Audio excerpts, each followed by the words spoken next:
Hello hi प्रणाम नमस्कार। मेरा नाम है खुशवंत फतनानी और आप इस वक्त देख रहे हैं फिजिक्स विद फतनानी। शुरुआत करते हैं आज के सेशन की। मैं हूं आईआईटी गांधीनगर और वीआईटी के से अपना रिलेशन रखने वाला, यानी कि वीआईटी और आईआईटी से मेरा एजुकेशन हुआ है। और after working in some of the well known institutes in the country, I am here with all of you, ताकि हम लोग मिलकर थोड़ा सा बहुत ही अच्छे से जेई और नीट की साथ में तैयारी कर सकें। सो क्लास की शुरुआत करते हैं।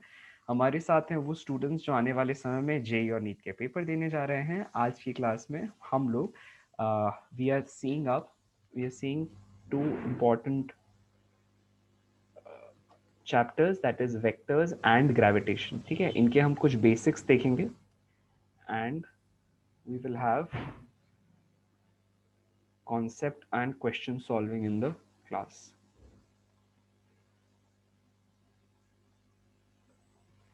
ओके, सो लेट्स बिगिन, है ना। तो सबसे पहले बेसिक से रिवाइज करते हैं। आदित्य मुझे बताओ, हमने क्या सीखा? वेक्टर्स क्या होते हैं? वेक्टर्स का मतलब उनके पास कौन से दो खास चीजें होती है? एक तो मैग्नीट्यूड और दूसरा दूसरा डायरेक्शन, है कि नहीं? वेक्टर्स का मतलब क्या है? जिनके पास क्या दो चीजें हो, उनका मैग्नीट्यूड भी हो और क्या हो, डायरेक्शन। मैग्नीट्यूड रिप्रेजेंट होता है उस एरो की लेंथ से, यानी कि अगर आप किसी वेक्टर को एक एरो के फॉर्म में रिप्रेजेंट कर रहे हैं तो उस एरो की लेंथ क्या देती है? उसका मैग्नीट्यूड। और उसका डायरेक्शन हमें क्या देता है? एरो का direction gives you the direction of the vector, है कि नहीं? तो हमारे वेक्टर पास दो क्वांटिटीज आ गई, एक मैग्नीट्यूड और दूसरा डायरेक्शन। फिर हमने क्या डायरेक्शन सीखा है? वेक्टर्स के बारे में कुछ और बताओ। वेक्टर्स को हमेशा क्या कर सकते हैं? रिजॉल्व कर सकते हैं। कौन से? दो डायरेक्शन में, एक्स और वाई, वाई में है ना। तो sine and suppose, cos. Good, अगर सपोज ये है वाई एक्सिस, ये है एक्स एक्सिस, कहीं इनके बीच में किसी जगह पर एक वेक्टर है, तो अपन ने एक वेक्टर एक्स और वाई एक्सिस को ऐसे बनाया कि वेक्टर का जो टेल है, इसे कहते हैं टेल ऑफ वेक्टर। दो पार्ट्स हैं इसके।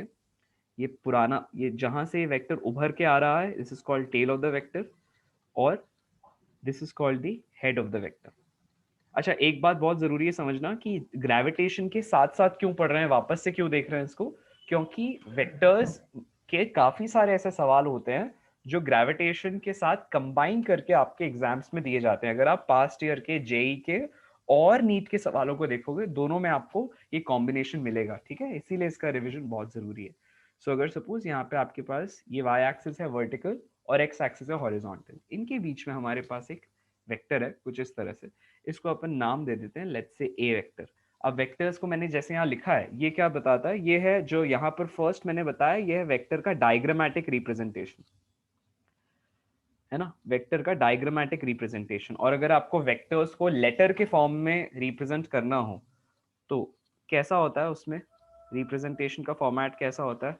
बोलो सिद्धार्थ। सर आई जी के हाँ बोलो बोलो कैप आदित्य। आई जे के आई। टर्म्स में, लेकिन उससे पहले वेक्टर के हमें हमेशा क्या करते हैं? कोई एक लेटर बनाते हैं, लेटर के ऊपर क्या लगा देते हैं? एक एरो की साइन, एरो है ना। और एरो की साइन के बाद यहाँ क्या आ जाता है? उसका मैग्नीट्यूड और उसका यूनिट वेक्टर याद डायरेक्शन आ रहा है?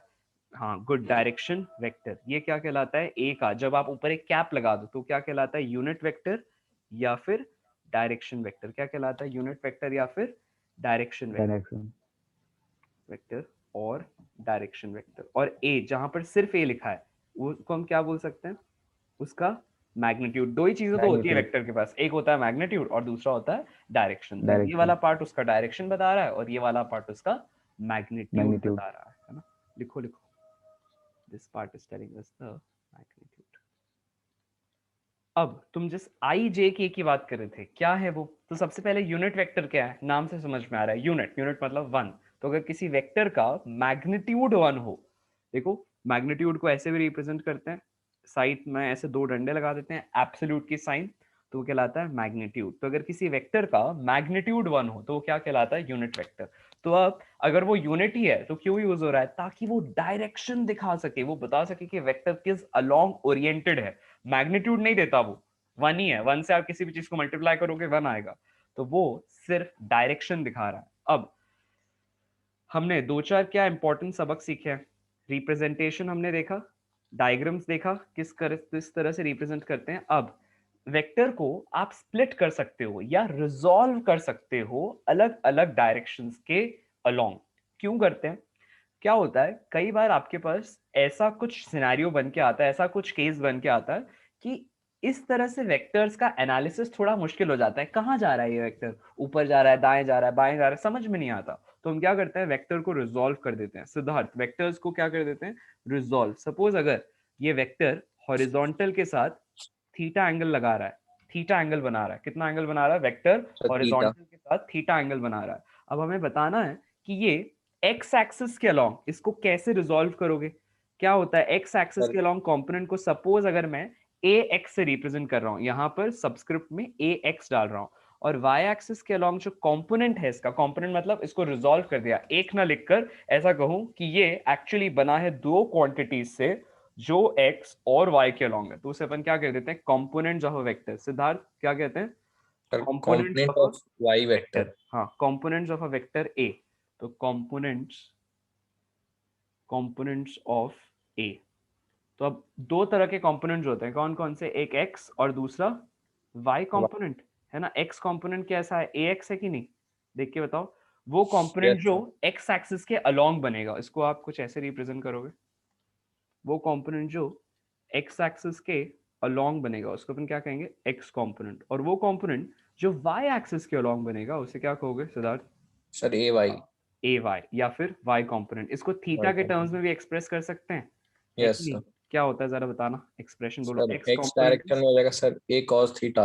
a cos theta, absolutely correct. अपन x डायरेक्शन में इसको लिखेंगे ax is equal to a cos theta, ठीक है। और y डायरेक्शन का जो कंपोनेंट होगा उसको क्या बोल रहा है यहाँ पे अपन, a y, सर है ना। A Y. और कैसे लिखेंगे उसको, in terms of, sir A sine theta. A sine theta. यहाँ पर अपन ने a cos थीटा लिखा, a cos थीटा, और इसको लिखा A Y is equal to A sine theta. यहाँ पर ए क्या है, ए का मैग्नीट्यूड है ना। ए क्या है, इसका मैग्नीट्यूड है, ये मैग्नीट्यूड। रहा magnitude of A.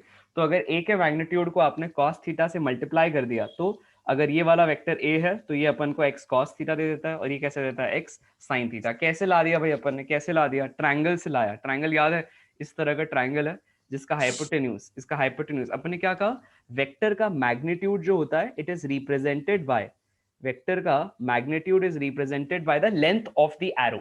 Length of the arrow क्या रिप्रेजेंट करता है, सर मैग्नीट्यूड। मैग्नीट्यूड। तो यहां पर इस एरो की लेंथ क्या रिप्रेजेंट कर रहा है, ए का सर मैग्नीट्यूड। मैग्नीट्यूड, राइट, ए का मैग्नीट्यूड। तो इस एरो की लेंथ ए रिप्रेजेंट कर रहा है, और ये खुद थीटा है। अगर आपने नीचे वाले को बेस मान लिया और इसे परपेंडिकुलर मान लिया पी, तो हम लोग क्या जानते हैं, बोलो, कॉस थीटा कैसा होता है, पर sir base by B hypotenuse, H V B, by A. B by A. तो यहां से हमारे पास क्या आ जाता है, base is equal to A cos theta, है ना।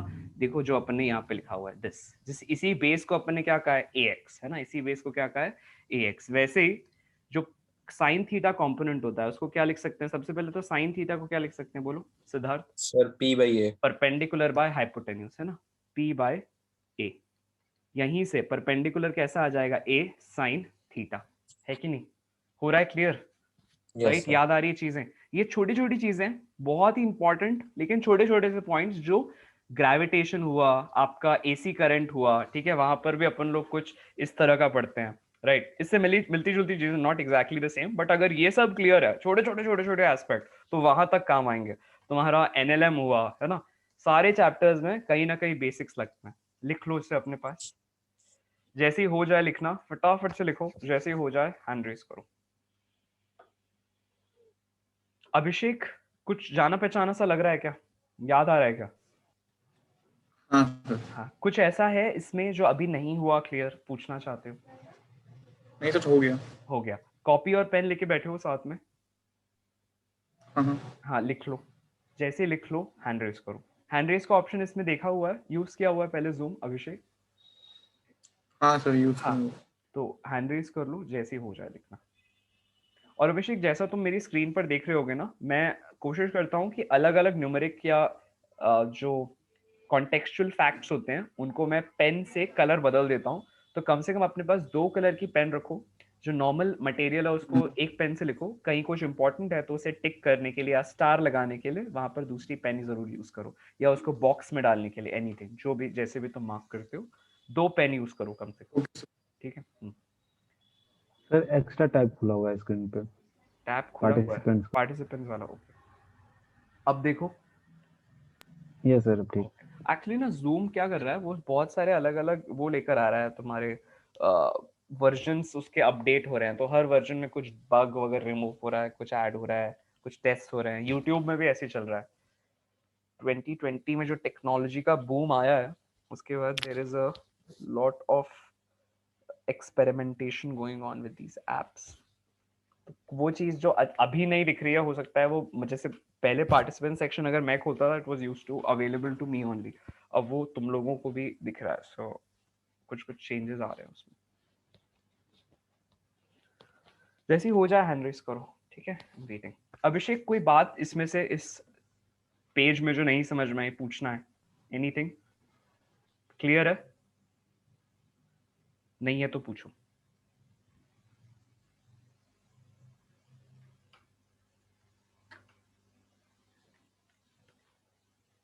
हाँ अभिषेक, कुछ भी पूछना हो, anything from this page? Okay, हो जाए तो सब हैंड रेस करो, ठीक है।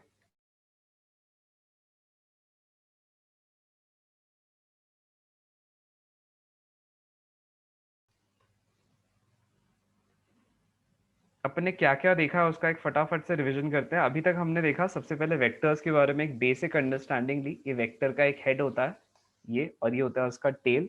फिर हम लोग आए इस लॉजिक पे कि भैया तुम क्या कर सकते हो, वेक्टर्स को रिप्रेजेंट करने के लिए उसका मैग्नीट्यूड और उसका डायरेक्शन दिखाया जाता है। और अगर वेक्टर्स को और थोड़ा सा एलिवेटेड और साफ सुंदर मस्त तरीके से रिप्रेजेंट करना हो तो आप उसको कंपोनेंट फॉर्म में रिप्रेजेंट करते हैं। कैसे करते हैं वो हमने देखा कि यार तुम एक काम करो, तुम यहाँ पर ऐसे एक वाई एक्सिस एक्स एक्सिस बनाओ, वेक्टर बनाओ, ठीक है। थीटा ले लो, ये एंगल आर इसका मैग्नीट्यूड है, और थीटा वो एंगल है जो एक्स एक्सिस के साथ बना रहा है। तो एक्स वाला कंपोनेंट हो जाता है दिस वन, ये वाला कंपोनेंट यहाँ से लेकर यहाँ तक, इसको अपन बोलते हैं आर एक्स। और वाई वाला कंपोनेंट यहाँ से लेकर यहाँ तक हो जाता है आर वाई। अब आप वेक्टर को रिप्रेजेंट करते हो R X I cap plus R Y J cap, मतलब आपने वेक्टर को उसके कंपोनेंट्स के फॉर्म में रिप्रेजेंट किया। So this is called vector form या फिर component form of the vector, ठीक है। इसको लिख लो एवरीवन। हो जाए तो हैंड रेज करो।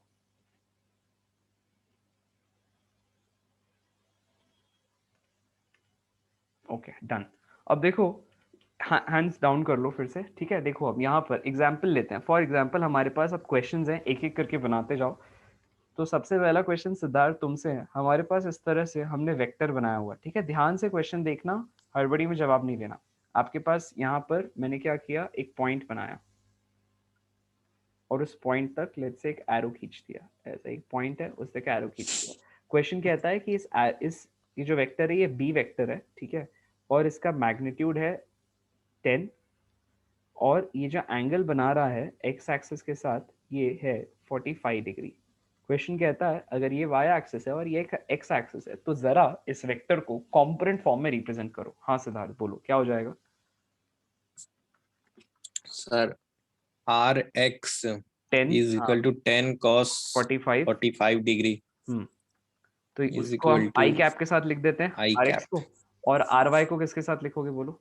सर 10 sin 45 डिग्री जे कैप। करेक्ट।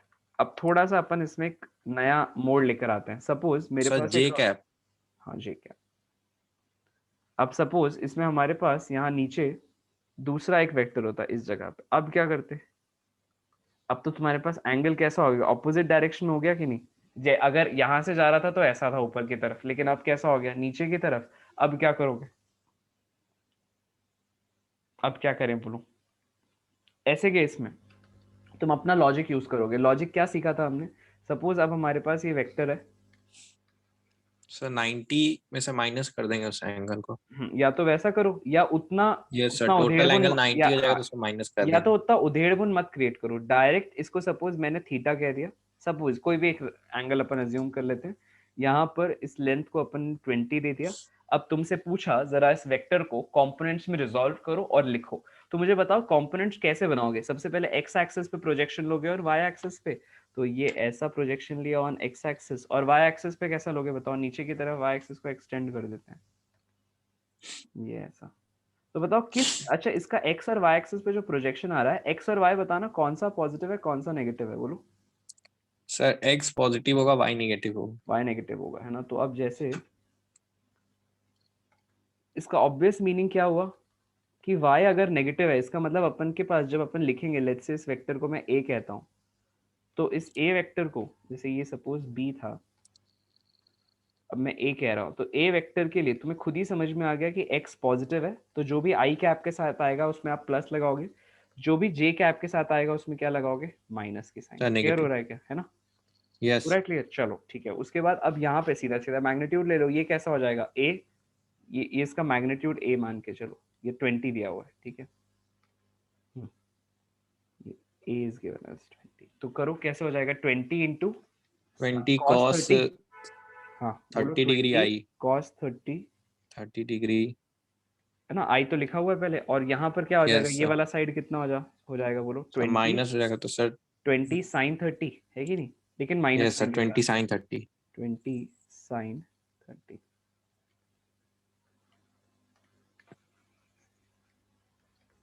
मैं लिख देते हैं 20 साइन 30, लेकिन with a negative sign. Accordingly इसको तुम लोग रिजॉल्व करके लिख सकते हो, जैसे और हम 5 जानते हैं, रूट 2 प्लस 5 रूट 2, जैसे अपन 5 रूट जानते 2 हैं, i प्लस 5 रूट 2 j। हाँ या तो ऐसा लिखो या फिर 10/√2, जैसे भी, मतलब क्वेश्चन में ऑप्शन के हिसाब से 5√2 हो जाएगा, बिल्कुल सही है ना, या वैसे लिख लो या 10/√2 लिख लो, जैसे ऑप्शन दिए हो क्वेश्चन में। और वैसे यहाँ क्या हो जाएगा, 20 इंटू और 3/2 आई कैप यस माइनस 20/2, 20/2। है ना। अब इसको आप क्या लिखोगे आगे बोलो, 10 root sir three 10 root 3 I cap i minus cap 10 minus 10 J j cap. Cap. अच्छा अब तुम्हारी बारी है, अभिषेक ट्राई करो। अब हमारे पास यहाँ पर एक वेक्टर ले लिया अपन ने, ठीक है, इस जगह एक वेक्टर ले लिया, मैंने कहा इसका जो मैग्नीट्यूड है वो है 1, ध्यान देना, जो मैग्नीट्यूड है वो है 1, और वो एक्स एक्सिस के साथ बना रहा है 60 डिग्री का एंगल, सपोज थोड़ा सा और टिल्ट मान लेते हैं अपन, चलो हाँ, इसको अपन सी कह देते हैं, वेक्टर सी। सर 1 अब ध्यान से पहले इसको रिजॉल्व करो आदित्य, वाई के अलोंग कैसा होगा, पॉजिटिव या नेगेटिव, देख के बताओ। Sir positive. ओके अभिषेक, हाँ बोलो अभिषेक, वाई सर एक्सिस 1 के अलोंग, cos 60 i प्लस। नहीं नहीं ध्यान से सुनो, ध्यान से सुनो, सुनो पहले जो पूछ रहा हूँ उसका जवाब दो। मैं क्या पूछ रहा हूँ कि इस वेक्टर को, इस ऑरेंज वाले वेक्टर को आई, मतलब एक्स, तुम्हारे एक्स और वाई एक्सिस के अलॉन्ग रिजॉल्व करना है, एक्स और वाई एक्सिस के अलॉन्ग रिजॉल्व करना है। देखो यहाँ पर जब ये ऐसा इस तरफ जा रहा है, कौन से वाले एक्स के साइड पे गिर रहा है, नेगेटिव वाले पर गिर रहा है एक्स पे, या पॉजिटिव साइड पे गिर रहा है, इसका प्रोजेक्शन कहाँ आ रहा है बताओ। नेगेटिव। हाँ, तो इसमें जो एक्स वाला यानी कि जो आई वाला कंपोनेंट होगा वो नेगेटिव होगा पॉजिटिव होगा, नेगेटिव होगा, हाँ माइनस हाँ, i तो मैं तुम्हें 60। वही समझाना चाह रहा हूँ। तो सबसे पहले ए एक्स और ए वाई निकाल लो, लेकिन नेगेटिव साइड के साथ डालो, इसको अपन सी कह देते हैं। तो सी के लिए सबसे पहले नेगेटिव हो जाएगा, दिख रहा है यहाँ पर, है ना, वैसे ये आई कैप के लिए, और जे कैप के लिए कैसा रहेगा, पॉजिटिव, क्योंकि पॉजिटिव वाले वाई पॉजिटिव। एक्सिस पर इसका कंपोनेंट गिर रहा है। हाँ चलो बोलो क्या हो जाएगा, 1 साइन 60, है ना, ये कैसा हो जाएगा, ये वाला साइड 1 साइन यस 60, और ये कैसा हो जाएगा बोलो, बेस 1 कॉस 60, 1 60। cos 60 हो रहा है क्लियर, या मैं बोल रहा हूँ इसलिए हो रहा है। एक सर और हो देखो, रहा है। एक और ट्राई करो, चलो एक और ट्राई करो, एक और पॉइंट ले लेते हैं यहाँ पर। ये पॉइंट यहाँ दिया हुआ है, आपकी बार मैग्नीट्यूड दिया हुआ है इसका 25,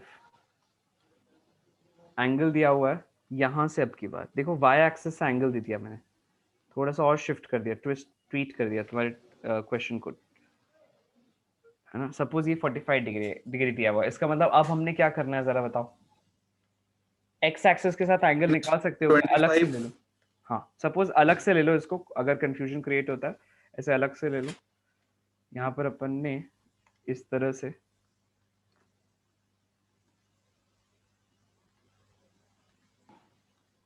ये ऐसा ले लिया, जरा इसका यहाँ पर अगर ये 45 है वाई एक्सिस के अलॉन्ग, मतलब एक्स के अलॉन्ग पे कैसा होगा बोलो, 45, 45 अब इसको क्या कर लो ऊपर, और यहाँ पर ऐसा, ये एक्स एक्सिस मतलब नेगेटिव वाला साइड उसका, और नीचे कैसा है नेगेटिव वाला वाई एक्सिस। अब ले लो कंपोनेंट कैसा कैसा आता है जरा बताना। एक आ रहा है अलोंग नेगेटिव वाई एक्सिस और दूसरा कैसा आ रहा है नेगेटिव जेड एक्सिस। नेगेटिव मतलब y दोनों y मतलब दोनों ही कैसे होने चाहिए, एक्स और वाई दोनों ही कैसे होने चाहिए कंपोनेंट, नेगेटिव या पॉजिटिव? नेगेटिव नेगेटिव डालो, करो कुछ। हाँ क्या हो जाएगा बोलो। -25 cos 45 i cap और माइनस, -25 हाँ sin 45 j cap। बहुत सही बहुत सही। यहाँ पर आया -25, इसका 25 मैग्नीट्यूड दिया हुआ था, इसीलिए -25 cos 45 आई कैप -25 sin 45 जे कैप। आदित्य सिद्धार्थ क्लियर है दोनों को कैसे किया हमने? Yes sir. Yes sir clear है। ठीक है, अब ये बेसिक थे कुछ। ठीक है, अब इसका यूसेज देखते हैं। सपोज हमारे पास अब क्या होता है, हम थोड़ा सा ग्रेविटेशन में एंटर करते हैं। ग्रेविटेशन आपको चैप्टर है जो न्यूटन भैया जी के ने थोड़ा सा अपन को इसमें गाइड किया था, right? He was one of the best of scientist in the history of humanity, मतलब वन अमंग द बेस्ट। अलग अलग लोगों ने बहुत सारी चीजों की डिस्कवरी की, जिसमें से एक न्यूटन थे। तो उन्होंने क्या देखा, उन्होंने देखा कि अगर आप कभी भी कोई भी दो ऑब्जेक्ट्स को लेते हैं तो उनके बीच में एक फोर्स लग रहा होता है, और उस फोर्स को अपन कहते हैं ग्रेविटेशन फोर्स, जिसके नेचर क्या क्या होते हैं आदित्य, देखा है अपन ने थोड़ा सा। नेचर क्या क्या होता है, ये अट्रैक्टिव इन नेचर होता है। कैसा होता है? हमेशा दो अट्रैक्टिव इन ऑब्जेक्ट्स क्या नेचर और करते हैं, सेंट्रल फोर्स हमेशा काम करता हाँ सेंट्रल फोर्स है। दोनों चीजें समझाओ क्या होता है सेंट्रल फोर्स, मतलब सेंट्रल है। फोर्स सर का मीनिंग हमेशा समझाओ। सर सेंटर पर लगेगा हमेशा फोर्स। हमेशा और सेंटर, दो अट्रैक्टिव ऑब्जेक्ट्स के सेंटर्स के बीच में लगता है। सेंट्रल का मतलब क्या है? दो ऑब्जेक्ट्स दो के ऑब्जेक्ट सेंटर। सेंट्रल्स के बीच में लगता है ना? तो ये इस फोर्स की खासियत होती है। तो सपोज अगर कोई भी यहाँ पर इस तरह से दो ऑब्जेक्ट्स हैं, तो यहाँ पर अट्रैक्टिव इन नेचर है, मतलब दोनों ऑब्जेक्ट्स के सेंटर एक दूसरे को अपनी तरफ ऐसे खींच रहे होते हैं। ठीक है, इनके बीच का अगर आप मैग्नीट्यूड देखोगे, इनके बीच का अगर आप मैग्नीट्यूड देखोगे, लेट्स से अगर आप इनके बीच का डिस्टेंस ले लो, ये इनके सेंटर्स के बीच का डिस्टेंस है ना, ध्यान देना। इन दोनों ऑब्जेक्ट्स के सेंटर्स के बीच का डिस्टेंस इज, लेट्स से अगर r है, तो उसने क्या रिप्रेजेंट किया था, उसने कहा था ये ग्रेविटेशन फोर्स, ये ग्रेविटेशन फोर्स इनका अगर मासेस हैं लेट्स से m1 और m2, तो रिप्रेजेंट किस पे कैसे करेगा, रिप्रेजेंट करेगा या डिपेंड करेगा m1 पर और m2 के प्रोडक्ट पर, और inversely proportional to the square of distance between them. अब इसके ऊपर भी तुम्हारे पेपर में बड़े सिंपल सिंपल क्वेश्चन आते हैं। सपोज अपन ने कह दिया कि अगर तुम्हारे पास सबसे पहले इस तरह से, अगला क्वेश्चन लिखो, अगर आपके पास इस तरह से दो बॉडीज हैं, ठीक है, इनके बीच में, इनको अपन क्या करते हैं, दो बॉडीज को ना अपन अलग अलग जगह पर रख कर देख रहे हैं, एक रेक्टेंगल के या एक स्क्वायर के, ये देखने के लिए रेक्टेंगल के, और ये देखना चाहते हैं कितना फोर्स लगता है। इसका लेंथ दिया हुआ है आपको क्वेश्चन में L, है ना, और यहाँ पर इसका जो विड्थ दिया हुआ है वो L/√2 है। कितना दिया है? L/√2, या लेट्स से L/2 कह लेते हैं। ठीक है, L/2 दिया है। इजी, थोड़ा इजी बनाते हैं क्वेश्चन को। अब क्वेश्चन क्या कहता है, एक और छोटी सी बॉल है, ठीक है, एक और बॉल है, और उसका जो वेट है वो इसका डबल है ना, वो उसका डबल है। वो आप उसको अलग अलग पोजीशन पे रखते हो। सपोज आप पहले यहाँ रखते हो, जिसको अपन नाम दे देते हैं, सपोज ये A है, ये B है ना, फिर ये C है, और फिर ये D है, एक पोजीशन ये है। और फिर आप क्या करते हो, इसको B से लेके C पे रख देते हो, सेकंड पोजीशन में B से लेकर C पे रख देते हो। रेक्टेंगल वही है, सब कुछ वही है, और M को आपने छुआ तक नहीं। मैं बोलूंगा भैया अब तो भैया तुम यहाँ पढ़े रहो। अपन क्या करते हैं, सिर्फ M को लेते हैं, और जो 2m को लेते हैं और उसे यहाँ रख देते हैं। जो दूसरा वाला था ये 2m था, इस 2m को हमने शिफ्ट कर दिया एक नई पोजीशन पे। इसे कहा A, ये है B, है ना, ये है C, और ये वाला है D। ठीक है, तुमसे क्वेश्चन क्या बोलता है कि when the object 2m was placed at B and when it is placed at C, suppose A की वजह से उस पर जो फोर्स लग रहा था, इस केस में ग्रेविटेशन फोर्स लग रहा था वो F1 है अगर, अगर सेकंड केस में जो फोर्स लग रहा था वो F2 है, ये केस 1 मान लो और ये केस 2 मान लो, है ना। तो केस 1 और केस 2 में जो फोर्स लग रहा था, आपको उस फोर्स का रेशियो बताना है। मैं रिपीट करता हूं, क्या है ये ग्रेविटेशनल फोर्स है जो B पर काम कर रहा है ड्यू टू A। ये ग्रेविटेशनल फोर्स है जो B पर काम कर रहा है due to A। So force due to A on B। एक चीज और गौर करने वाली है ग्रेविटेशन में, अभिषेक, एक चीज और गौर करने वाली है कि दोनों ऑब्जेक्ट जितना एक दूसरे पे फोर्स लगाते हैं ना, वो सेम होता है। कैसा होता है अभिषेक? सेम होता है। मतलब भले दोनों के इंडिविजुअल मासेस अलग अलग हैं, लेकिन दोनों एक दूसरे पे फोर्स कैसा लगा रहे हैं? सेम। मतलब भले एक बड़ा है और दूसरा छोटा है, लेकिन दोनों फोर्स कैसा लगा रहे हैं? सेम। क्या ये बात समझ में आ रही है? ना एक का फोर्स बड़ा ना दूसरे का फोर्स छोटा, दोनों एक दूसरे के कैसे हैं? इक्वल। लेकिन दोनों का जो मूवमेंट होता है एक दूसरे की तरफ, वो अपने खुद के मास की वजह से होता है। मैं रिपीट कर रहा हूं, दोनों का जो मूवमेंट होता है एक दूसरे की तरफ, वो उनके मास की वजह से होता है। कैसे? क्योंकि मूवमेंट यानी कि वेलोसिटी को देने के लिए कौन रिस्पॉन्सिबल होती है? एक्सेलरेशन। अगर किसी बॉडी में एक्सेलरेशन हुआ, तुम गाड़ी में बैठते हो, एक्सेलरेट करते हो, तभी तो उसमें कुछ गति आती है। सही कह रहा हूं कि नहीं? When does a body move? When you accelerate that body. सही कह रहा हूं अभिषेक? पॉइंट क्लियर हो रहा है? तुम किसी गाड़ी में हो, you are accelerating the body, तभी तो उसमें स्पीड आई। एक्सेलरेशन क्या है? स्पीड का बढ़ना विथ टाइम, है ना। एक्सेलरेशन क्या होती है? स्पीड का बढ़ना विथ टाइम। तो यहां मैं कह रहा हूं, अगर मैं दोनों की एक्सेलरेशन कंपेयर करना चाहता हूं, मैं कहता हूं चलो इनकी एक्सेलरेशन का रेशियो निकालो। क्या करना है? इनकी एक्सेलरेशन का रेशियो निकालना है। कैसे निकालोगे अभिषेक? मैं कहता हूं कि हमने न्यूटन का सेकेंड लॉ देखा है। जानते हो न्यूटन का सेकेंड लॉ क्या होता है? कि force is equal to rate of change of momentum. ये देखा है क्या अपन ने एक बार कभी? फोर्स कैसा होता है? Rate of change of momentum. और यहीं से अपन, हाँ, अगर अपन लेट्स से अगर P को मोमेंटम कहते हैं, F को फोर्स कहते हैं, P होता है product of mass and velocity. बोलो क्या होता है? P is product of mass and velocity, mv, है ना। और अगर कोई भी क्वांटिटी कांस्टेंट होती है तो वो डिफरेंशिएशन के बाहर आ जाती है। कहाँ आ जाती है? डिफरेंशिएशन के बाहर। तो यहां से सपोज अगर m कांस्टेंट है किसी बॉडी के लिए, तो अभिषेक अपन क्या लिख सकते हैं? m times of dv by dt। अब rate of change of velocity, जो भी d बाई dt का टर्म है ना, हमेशा वो क्या बता रहा है? Rate of change. क्या बता रहा है आदित्य, अभिषेक? d बाई dt क्या बता रहा है? रेट ऑफ चेंज, है ना। लेकिन खासकर ये बता रहा है टाइम रेट ऑफ चेंज, मतलब समय के साथ वो चीज कैसे बदल रही है ना। समय के साथ वो चीज कैसे, रेट ऑफ चेंज।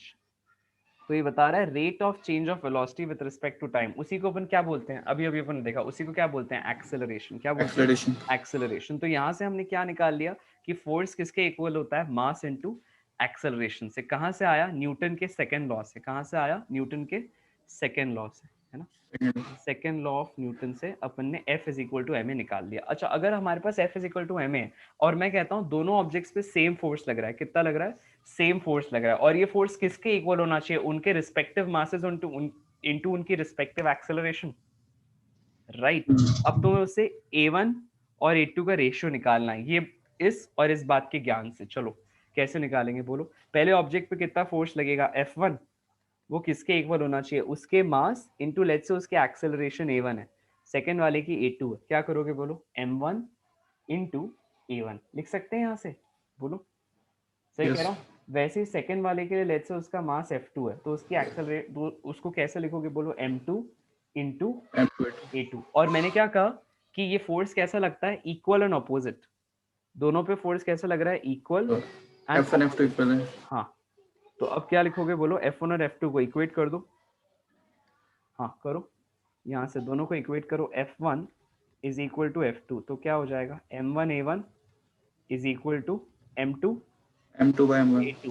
हाँ, तो यहाँ से आ जाएगा, बोलो A1 is to A2 is equal to M2 is to M1। लेकिन अब सपोज मैंने तुम्हें ये ना देकर कुछ और पूछ लिया।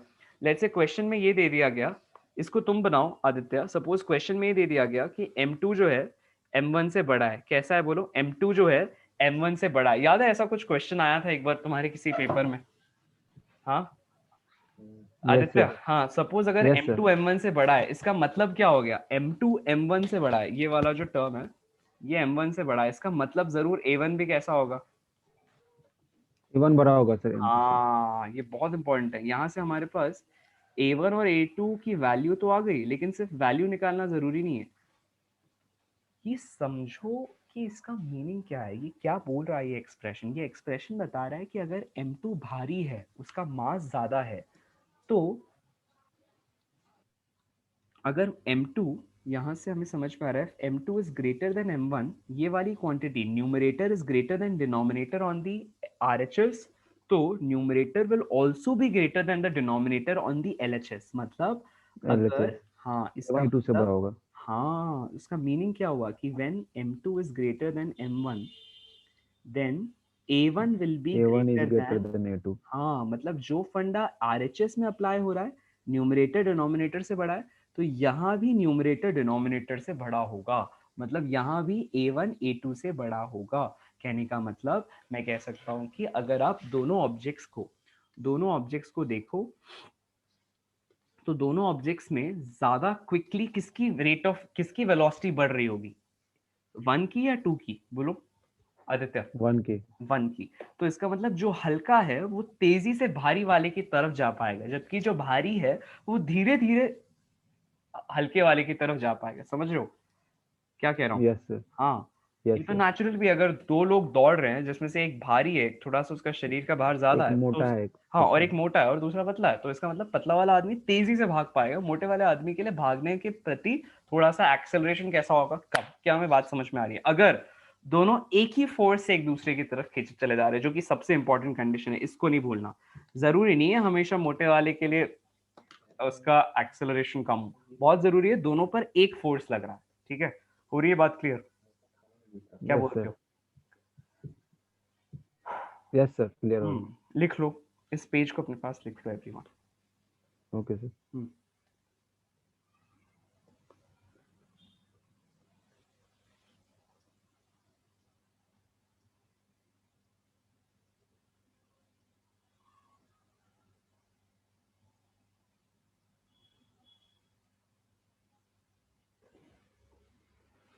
जैसे लिख लो तो हैंड रेज करो। ये वाला पेज आपकी कॉपी में।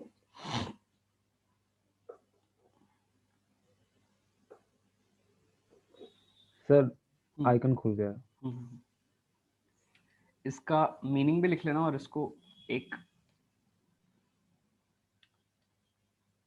अच्छा याद रखना, ये वाला जो मैंने फॉर्मूला लिखा है ना, ये सिर्फ और सिर्फ पॉइंट मासेस के लिए एप्लीकेबल होता है। पॉइंट मासेस का मतलब होता है कि जिनका सारा मास एक पॉइंट पे कॉन्सेंट्रेटेड हो। लेकिन अभी अपन उसको जनरलाइज्ड वे में पढ़ रहे हैं, मतलब ऐसा मान के कि भैया ये बड़ी बॉडी भी है, तो इसका जो मास है वो यहाँ पे कॉन्सेंट्रेटेड है, ऐसा मान के पढ़ रहे हैं। याद रखो, अभी पढ़ते हैं आगे, फिर मैं बताता हूँ।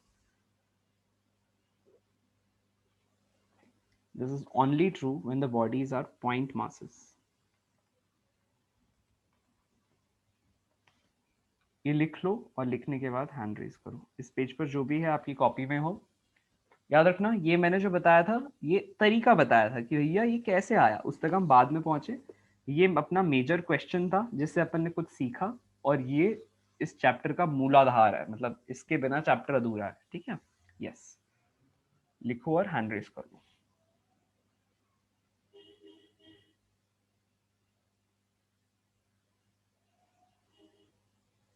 ओके, हैंड डाउन कर लो। अब देखो, अगला सवाल देखते हैं। तो जैसे मैंने कहा कि पहले वाले केस में आप ऑब्जेक्ट को बी पर रखते हो, सेकंड वाले केस में सी पर ले जाते हो, और बताना है कि पहले और सेकंड केस में जो बी पर फोर्स लग रहा है उसका रेशियो क्या है ना? तो अभिषेक, तुम्हारे साथ बनाते हैं सवाल। क्या करोगे बोलो, क्या करोगे? पहला वाला पार्ट, हाँ, क्या करोगे बोलो? सबसे पहले हम लोग क्या लिख लेंगे, F1। इस केस में क्या हो जाएगा, किस पर डिपेंड करेगा? M1 M पर और 2M पर। यहाँ पे भी कर रहा है M पर और 2M पर, लेकिन फर्क कौन सा आया है बताओ? फर्क क्या है? सिर्फ उसके उसके डिस्टेंस का। सही कह रहा हूँ कि नहीं? पहले केस में डिस्टेंस कैसा है उनके बीच में? 16/5 आया आंसर। हाँ, कैसे आया, कैसे आया बताओ? यहाँ पर L आ रहा है डिस्टेंस, और यहाँ पर डिस्टेंस क्या आ जाएगा बोलो? कैसे निकालोगे? हाँ, सिर्फ आंसर नहीं, तरीके पाइथागोरस थ्योरम। तरीके पे फोकस करो। हाँ, गुड, पाइथागोरस थ्योरम लगाओ। ये एल आ रहा है, और ये कैसा था? ये वाला लेंथ था L/2। L/2। तो ये लेंथ कैसा हो जाएगा जरा बोलो? डायगोनल की लेंथ बोलो। हाँ, बोलो बोलो कैसे निकालेंगे under root of L square plus, बोलते जाओ, under root of L square plus L L by two square का, बाय 4 एल बाई टू का होल स्क्वायर, करेक्ट। तो उससे अपने पास डायगोनल की लेंथ आ जाती है 5 L under root square by of 4 five L square by 4। इसको अपन लिख सकते हैं अंडर रूट ऑफ 5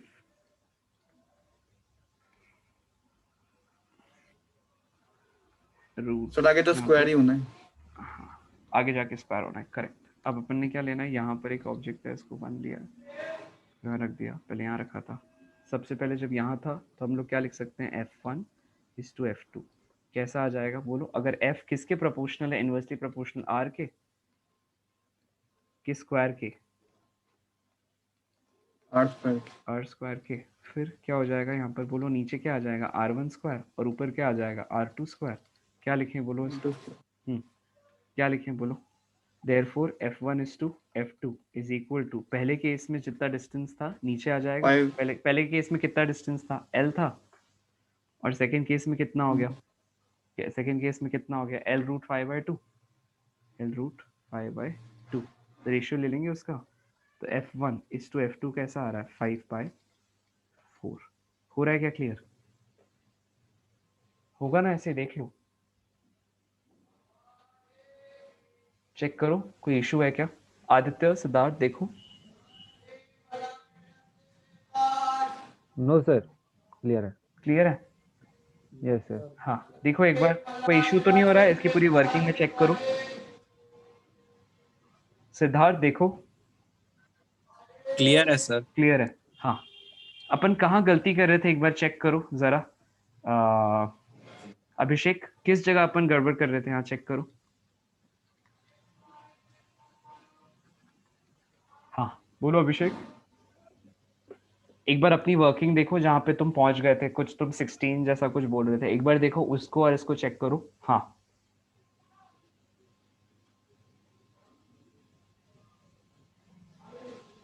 अभिषेक फटाफट से बोलो। हाँ सर मैंने पूरा ले लिया था, पूरा F1 बाय F2 करा था। ठीक है, F1/F2 ही करेंगे, पूरा ही लेंगे, लेकिन कहाँ पे अपन ने गलती की थी। अच्छा ये क्यों पूछ रहा हूँ तुमसे, देखो मुझे मुझे कोई मजा नहीं आ रहा है किसी बच्चे को ये कह के कि बताओ गलती का, तुम्हारी गलती कहाँ थी। उसमें बच्चे का भला छिपा है, कहाँ भला छिपा है। हमारी क्लास में एक नियम है कि अगर अपन कभी कोई गलती करते हैं ना, तो उसको अपन को वहीं पर लिखना है, हर सम के एंड पे छोटी छोटी चीजों को सीखना है, देखना है कि भैया जी अपन कहाँ गड़बड़ कर रहे हैं। क्योंकि अगर अपन ने पहले कोई गड़बड़ की हुई है पिछले बार के अटेम्प्ट में, वो ये था कि अपन ने अपनी गलतियों से नहीं सीखा। इस बार अपन को अपना हर गलती करके उससे कुछ सीखना है, भैया इस सम से हम क्या सीख के जा रहे हैं, तो तुम्हारी यहाँ पर क्या मिस्टेक हुई थी जिससे तुम सीख सकते हो। हाँ बोलो, व्हाट इज द लर्निंग इस क्वेश्चन में, ये तुमको भी लिखना है, बोलो। हाँ क्या था, कैलकुलेशन में कुछ एरर आया था, लेकिन क्या आया था समझाओ वो। हाँ बोलो बोलो बोलो बोलो। सर कैलकुलेशन में आया था। हाँ कैलकुलेशन सही में आ error गया नहीं था? सर। ठीक है सही आ गया, लेकिन कहाँ पे अपन गड़बड़ कर रहे थे वो बताओ जल्दी से। हाँ चेक करो ना एक बार, कैलकुलेशन देखो सर किस जगह पे गलती की थी, उसको पकड़ के निकालना है अपन को जल्दी से। हाँ देखो कहाँ पे गलती हुई थी।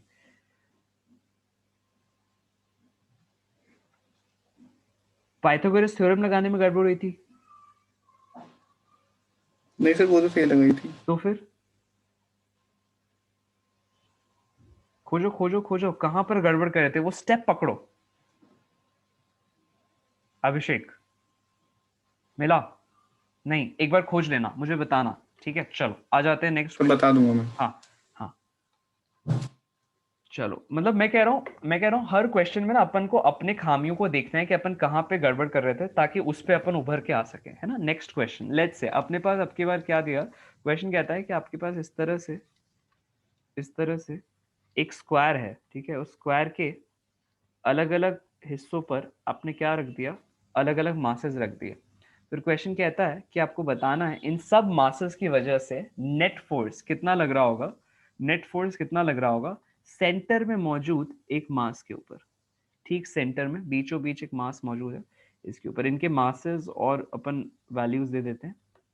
ये दिया हुआ है m, ठीक है, ये भी दिया हुआ है m, ये दिया हुआ है 2m और ये भी दिया हुआ है 2m। क्वेश्चन बोलता है अगर सेंटर वाले का मास है कैपिटल M तो बताओ उस पर नेट फोर्स कितना लग रहा होगा।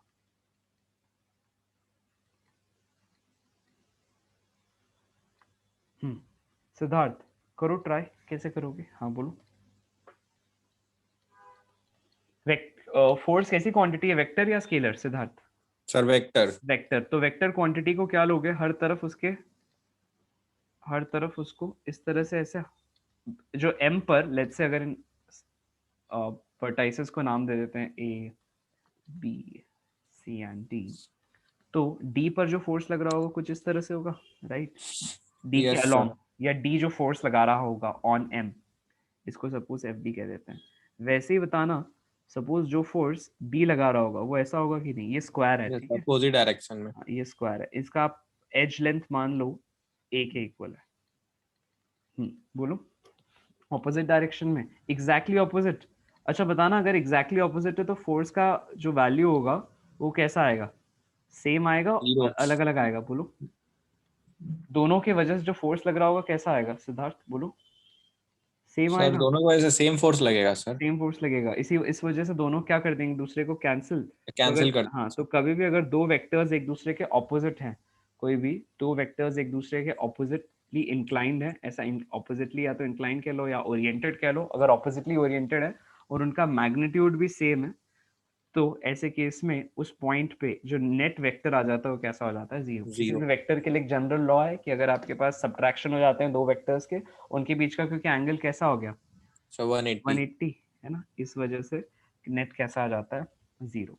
ठीक है, अगर वैसे ही सपोज अपन यहाँ पर, आदित्य अगला सवाल ये तुम करो, यहाँ पर हमारे पास फिर से एक m है, यहाँ पर भी m है, सपोज ये स्क्वायर है तो स्क्वायर होने की वजह से और तुमने एकदम सेंटर में रखा है, तो बताना जो फोर्स इस पर a लगा रहा होगा और जो फोर्स c लगा रहा होगा वो दोनों कैसे हो जाएंगे, इक्वल या अनइक्वल? सेम, सेम हो जाएंगे। तो अगर सेम हो जाएंगे तो फिर से नेट फोर्स कैसा आ जाएगा, बोलो। कैंसिल हो जाएगा, कैंसिल जीरो। हो जाएगा, तो नेट फोर्स बोलो कैसा हो जाएगा, जीरो। जीरो। फिर से ए मतलब force by A is equal to force by C, लेकिन दोनों सी। कैसे हैं, ऑपोजिट डायरेक्शन में, या मैं इसको नेगेटिव की साइन दे सकता हूँ। तो जब तुम रिजल्टेंट लोगे सबका तो कैसा आएगा, ultimately net force will be equal to zero. Zero. अब थोड़ा सा इसी डायग्राम में एक चेंज ले आते हैं। सपोज अगर क्वेश्चन में आपको ऐसा दे दिया जाए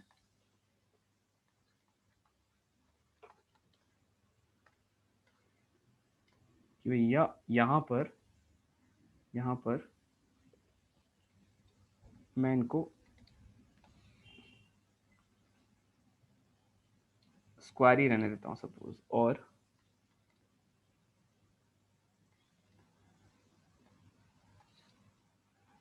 रिप्लेस कर देता हूँ बस जो मार्बल्स रखे हुए थे, ऐसा मानो कि मार्बल्स थे, सेंटर में एक बड़ा मार्बल रखा था, ठीक है?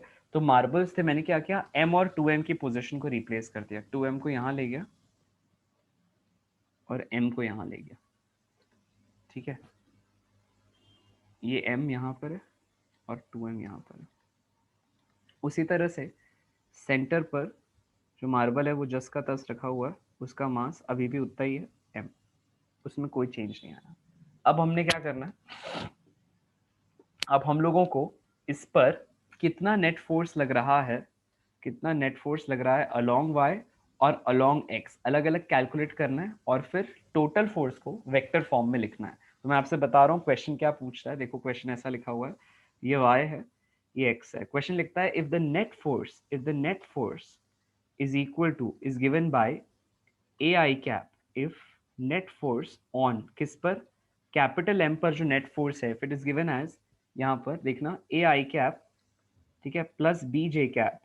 तो क्वेश्चन आपसे पूछता है जरा बताइए ए, है ना, ए बाय बी की क्या वैल्यू है, ए बाय बी की क्या वैल्यू है? तो सबसे पहले क्या करें, हाँ बोलो सिद्धार्थ। यहाँ पर अपन दोनों सबके द्वारा फोर्सेस ले लेते हैं, ये ए है, ये बी है, बी सी डी। सी और ये डी। सपोज सबके द्वारा फोर्सेस ले लेते हैं, तो इसको मैं नेक्स्ट यहाँ पर करता हूँ नीचे की तरफ, ताकि तुम्हारे लिए स्पेस रहे इन क्वेश्चंस को दोबारा बिना देखे करने के लिए। ये ए है और लेट्स से बी की वजह से कैसा, डी की वजह से फोर्स ले लेते हैं, उतना ही लगेगा क्योंकि सेंटर पे है कि नहीं, और मासेस भी सेम है, सही कह रहा हूँ? अगर इसके वजह से F लग रहा है तो इसके वजह से भी कैसा लगेगा नीचे, D की यस वजह सर, से भी बोलो F ही F लगेगा। लगेगा। सपोज अपन एक नया फोर्स ले लेते हैं F0, जो कौन लगा रहा है, B लगा रहा है। तो जितना फोर्स B लगा रहा है उतना ही फोर्स कौन लगा रहा होगा, C भी लगा सर रहा होगा, C। क्योंकि दोनों के मासेस सेम है इस तरह से, और दोनों के साथ डिस्टेंसेस भी कैसे होंगे, सेम, है ना। तो अब सपोज यहाँ पे भी आप एज लेंथ को मान लो, एज को A मान लो स्क्वायर के लिए, ठीक है, स्क्वायर है यहाँ पर भी, और एज को A मान लेते हैं। हाँ, तो अब यहाँ पर भी जो नेट फोर्स लग रहा होगा because of B and because of C, ऐसे बनेगा कुछ, सही कह रहा यस हूँ। सर। अब क्या करना है, इसको अपन F0 मान लेते हैं, ठीक है। यहाँ पर सेंटर पर आपके M रखा है, इस जगह M 2M रखा है, यहाँ M है, ये 2M है,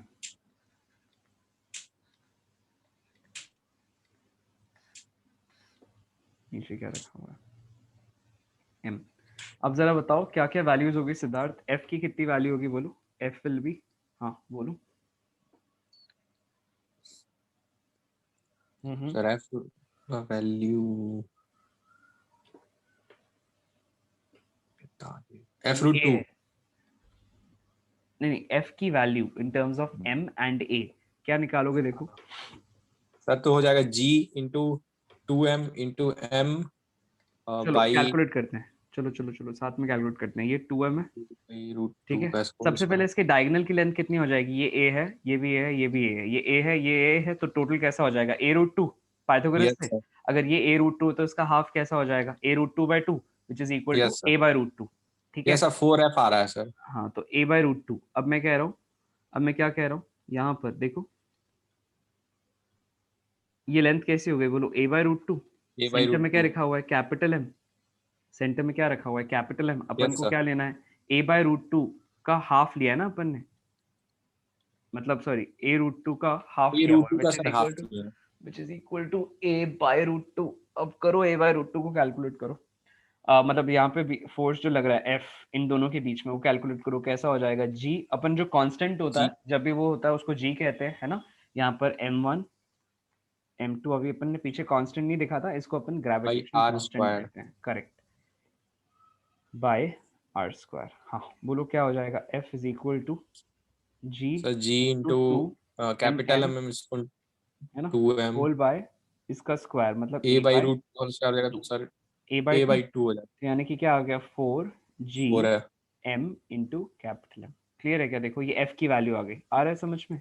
F कैसा आ गया बोलो, 4G 4F। M M। 4F क्यों बोल रहे हो बार बार, F is equal to 4G MM। 4F क्यों बोल रहे हो, 4F तो फिगर है ही नहीं यहाँ पे अभी तक। Yes sir 4G M M1 M2 M by हाँ, है ना। और अपन ने नीचे क्या लिया हुआ था, यहाँ पर A लिया हुआ था, तो A² आ गया था यहाँ, देख लो। क्लियर है ना अपन को। Yes sir. अच्छा, अब अपन ने F0 देखना है, F0 बताओ कैसा हो जाएगा। Sir 2 into G into M into M by A square. 2 into G M. Capital 2 M क्यों आएगा, स्मॉल 2 M। क्यों आएगा, इसका तो मास M ही है ना। सर लेकिन डिस्टेंस A अच्छा बाई रूट नीचे 2 से है ले तो रहे हो, 2। ठीक है ठीक है ठीक है ठीक है, तुम उसको डाल चुके हो, ठीक है। तो ये A/√2 का होल स्क्वायर, हाँ ऐसा, ठीक है यस सर। ठीक है। अब अपन ने क्या कर लिया, सभी के स्केलर फॉर्म में वैल्यू तो निकाल ली, स्केलर फॉर्म मतलब उसका मैग्नीट्यूड तो बता दिया, लेकिन अब वेक्टर के हिसाब से मुझे बताना है, कैसे बताएं, चलो सोचो। आदित्य, सिद्धार्थ, अभिषेक, तीनों सोचो, कुछ बोलो क्या करें। वेक्टर फॉर्म में बताना है, कुछ दिया ही नहीं है क्वेश्चन में, एंगल वगैरह तो कुछ नहीं दिया, या दे दिया है। सर 90 डिग्री एंगल है सब के बीच में, किन तो उसको कहा, तोड़ कैसे पता चला। सर क्योंकि स्क्वायर है सर और सेंटर पे एंगल 360 है सर, और हम्म, 4 फोर्स लग रहा है तो हर के बीच का एंगल 90 हो जाएगा। अच्छा पक्का। Yes sir. अगर 3 फोर्स लगता तो 120 कर देते।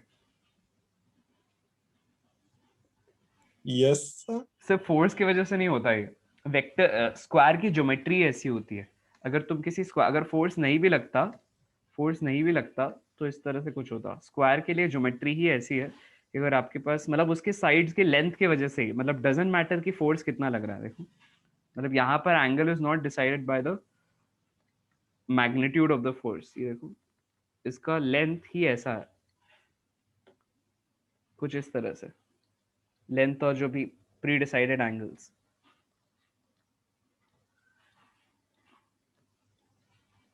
अच्छा अब ये जो एंगल है अपन ये जानते हैं कितना होता है, बोलो 90 है कि नहीं सिद्धार्थ? कैसा होता है 90? डायगोनल क्या कर रही है, इसको दो पार्ट्स में स्प्लिट कर रही है, मतलब ये कैसा हो यस गया सर, 45। 45 ये कैसा डिग्री, हो गया बोलो 45। 45। अच्छा अब क्योंकि angle in a triangle, total angle in a triangle कैसा होता है 90, तो 90 में 90, से 180 में से 90 घटा दो, कितना बचता है 90, इसीलिए 90। यहाँ पर 90 है। नॉट बिकॉज फोर्सेस काम कर रहे हैं, ठीक है। लॉजिक क्लियर रखो अपना, बेसिस, तो चीजें हमेशा सही दिशा में जाएगी। समझ में आ रही है ना बात? ये स्क्वायर यस की सर। ज्योमेट्री ही ऐसी होती है कि एक स्क्वायर के अंदर, स्क्वायर के लिए थोड़ा सा ज्योमेट्री को देख लो कि जो एंगल सेंटर पर बन रहा है दैट इज 90। अभिषेक बात क्लियर हो रही है ना अपन को? ये लॉजिक क्लियर हो रहा है? हाँ सर। हाँ। तो अब अभिषेक बताना, हमने अभी अभी थोड़ी देर पहले सीखा था कि अगर तुम्हारे पास वेक्टर्स हो और तो उनको हमको लेट्स से अगर स्प्लिट करना हो वाया सम मैग्नीट्यूड एक्स और वाई एक्सिस के अलोंग, कुछ इजी हो जाता है, कुछ हार्ड हो जाता है। कुछ याद आ रहा है क्या? अभी अभी थोड़ी देर पहले सीखा था, याद आया? देखो अब यहाँ पर एक अपन यहाँ पे सबसे पहले एफ नॉट बनाते हैं या एफ बनाते हैं, चलो ये एफ था ऐसा, ठीक है, और एफ नॉट भी बनाया था। यहाँ पर एफ नॉट इसके अलोंग, ये एफ नॉट ऐसा,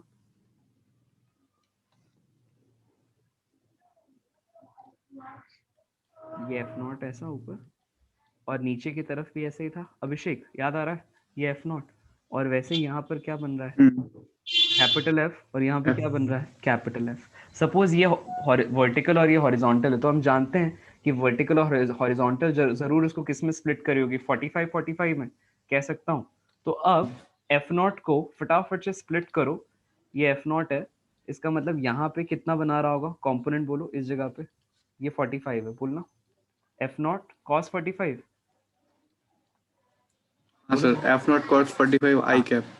हाँ आई कैप, लेकिन अभी अपन आई को हटा दे रहे हैं, सिर्फ डायरेक्शन, मतलब अपन देख लेंगे एंगल क्या है बाद में। हाँ वैसे क्या बन रहा होगा ऊपर की तरफ, बोलो एफ नॉट साइन 45। साइन 45। ठीक है, अब नीचे वाले एफ नॉट के लिए बताना क्या होगा इस जगह पे। यहाँ पर नीचे नीचे की तरफ भी इसी पॉइंट पे ऐसे एफ नॉट लग रहा है, इसी पॉइंट पर नीचे भी ऐसे एफ नॉट लग रहा है। हाँ इसी पॉइंट को मैं अलग अलग जगह, चार जगह बना के अपन देखते हैं। हाँ बोलो यहाँ कितना लग रहा सर होगा? सेम ही होगा। हाँ बोलो बोलो, एफ नॉट कॉस 45 कितना टूवर्ड्स राइट, कॉस लेकिन 45। हाँ लेकिन एफ नॉट इसका कॉस 45 कहाँ लगेगा, नीचे की तरफ कि ऊपर की तरफ? साइन वाला कंपोनेंट कहाँ लगेगा बताओ बताओ बताओ बताओ। हाँ हाँ सर नीचे की तरफ नहीं लगेगा। हाँ नीचे की तरफ लगेगा, बोलो ना। हाँ नीचे की तरफ लगेगा, कैसे लगेगा? अलोंग वाई एक्सिस सर नहीं डाउनवर्ड्स, लगेगा। ऐसा है कि नहीं? आ रहा है समझ में? आ रहा है समझ में? अरे अभी भी तो किया था, देखो पीछे तुम्ही ने बताया था, इसलिए तो कराया अपन ने। ये देखो ये कैसे किया था अपन ने, ये तुम्ही तो बताया था। देखो ए था, है ना, कैसे हुआ था ए, कैसे निकाले थे? देखो ए का जो y कंपोनेंट था कैसा था, नेगेटिव था। समझ में आ रहा है? नीचे की तरफ, नीचे की तरफ ए आ रहा है समझ में? अभिषेक क्यों हाँ नहीं सर। लगेगा और क्यों लगेगा, समझ में आया? तुम क्या नहीं लगेगा शायद बोल रहे थे? देखो कहां पर अपना कन्फ्लिक्ट है, उस चीज को उखाड़ के फेंकना है, कहां पर गड़बड़ कर रहे थे सोचो। हाँ क्या लॉजिक में कंफ्यूजन था बताओ? हाँ हाँ बोलो अभिषेक। सर एक बार दोबारा बता दो आप। हाँ पूछो पूछो, कहाँ पे क्या दोबारा बताना है, बोलो। हाँ बोलो। सर वही कॉस साइन के नीचे लगाने का। अच्छा देखो जब भी कभी आपके पास एक इस तरह से वेक्टर बन रहा है,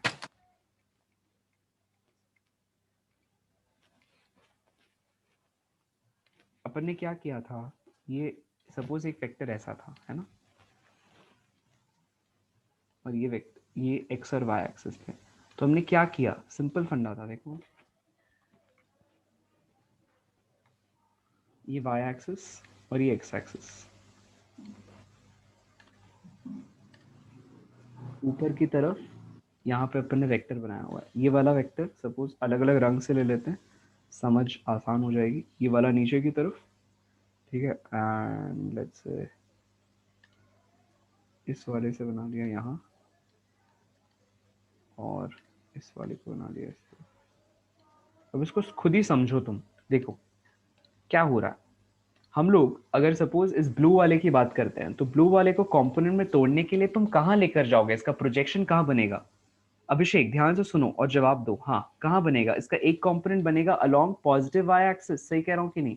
ये नीचे वाली है नेगेटिव वाई एक्सिस, हाँ। और ये वाली कौन सी है? Positive x axis. ये वाला साइड कौन सा है? Positive axis. Negative x axis. ये वाला साइड कौन सा है? नेगेटिव एक्स एक्सिस, है कि नहीं? ये बात समझ रहे हो ना? जैसे यहाँ पे अपन लिखते हैं +1 +2 +3, यहाँ क्या लिखते हैं? -1 -2 -3, मतलब ये वाला साइड एक्स का नेगेटिव साइड है, जबकि ये वाला साइड एक्स का पॉजिटिव साइड है। ये बात क्लियर हो रही है अभिषेक? लॉजिक सब बेसिक हाँ। लॉजिक है ना? अब इसका अगला स्टेप हमने क्या किया, इस ब्लू वाले को स्प्लिट किया दो कंपोनेंट्स में, एक ऊपर की तरफ रहेगा ऐसा, और दूसरा वाला इस तरह से अलोंग, मतलब along positive Y and positive X, देख पा रहे हो?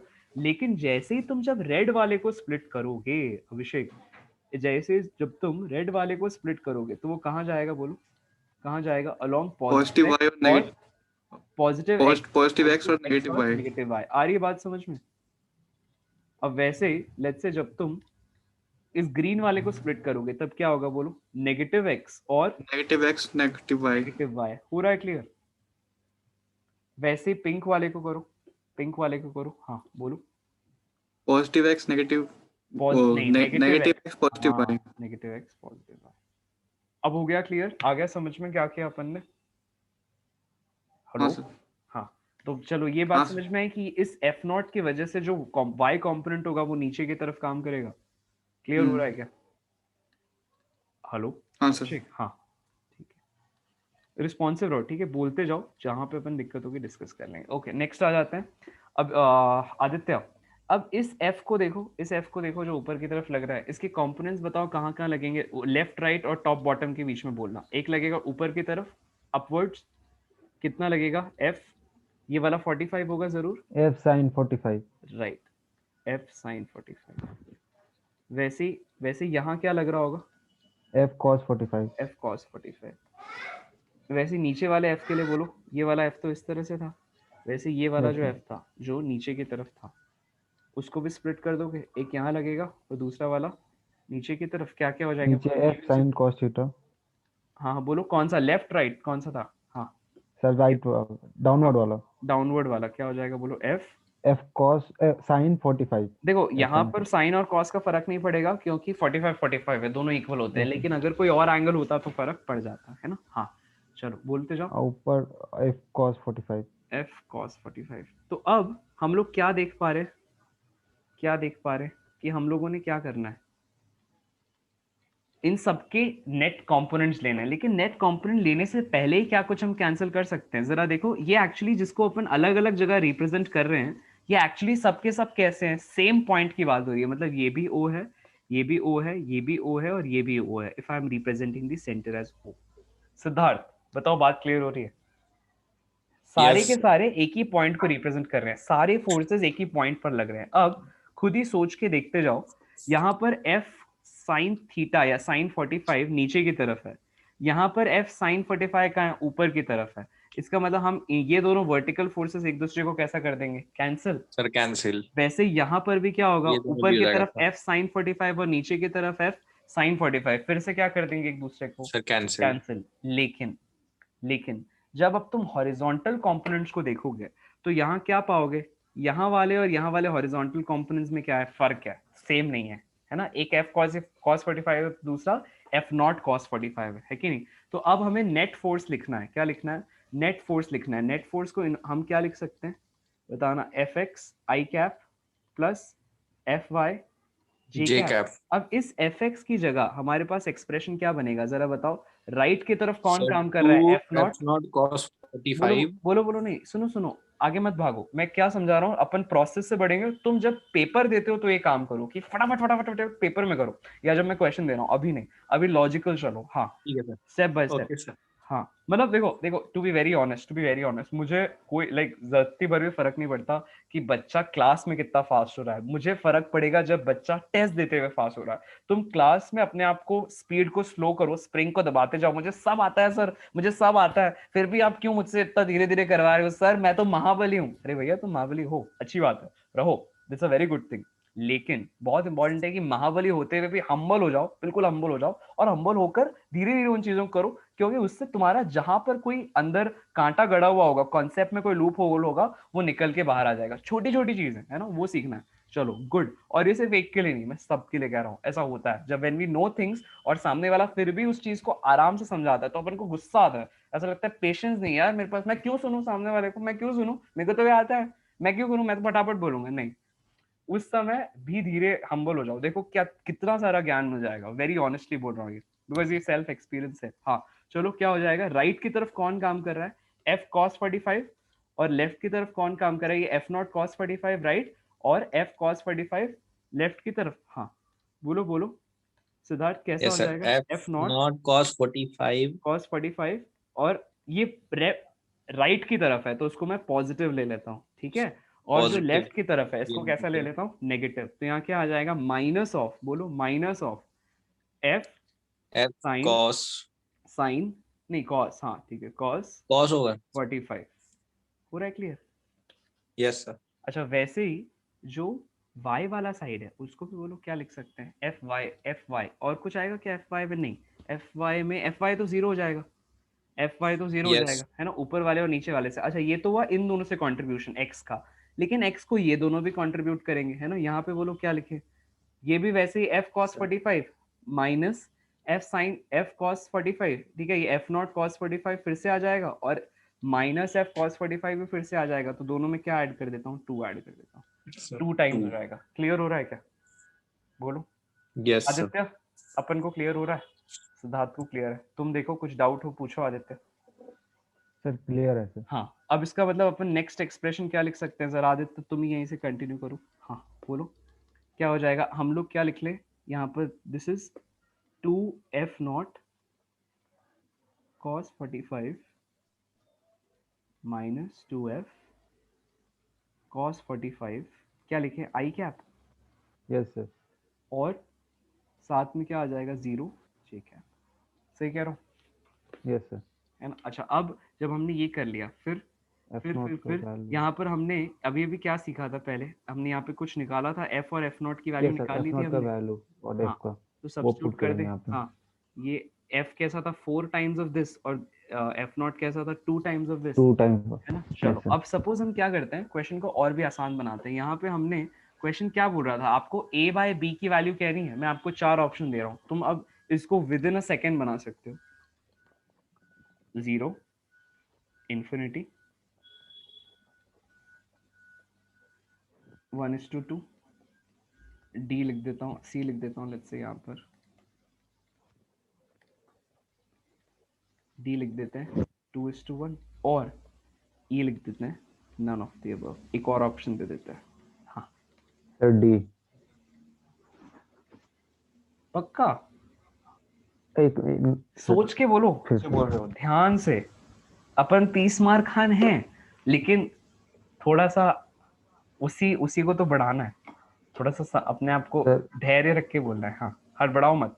सर प्रीवियस पेज में सर वो पेज पे सर ऑप्शन देख लीजिए सर एक बार।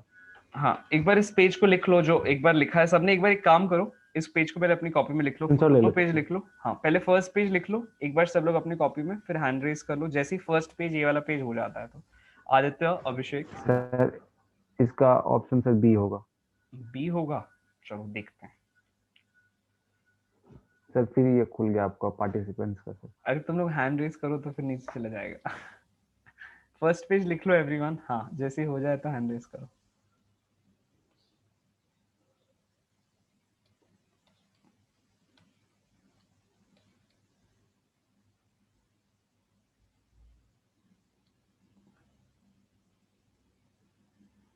अभिषेक अपन को ये वाला पॉइंट यहाँ तक क्लियर हो गया जो अपन ने नेट फोर्स निकाला, अभिषेक?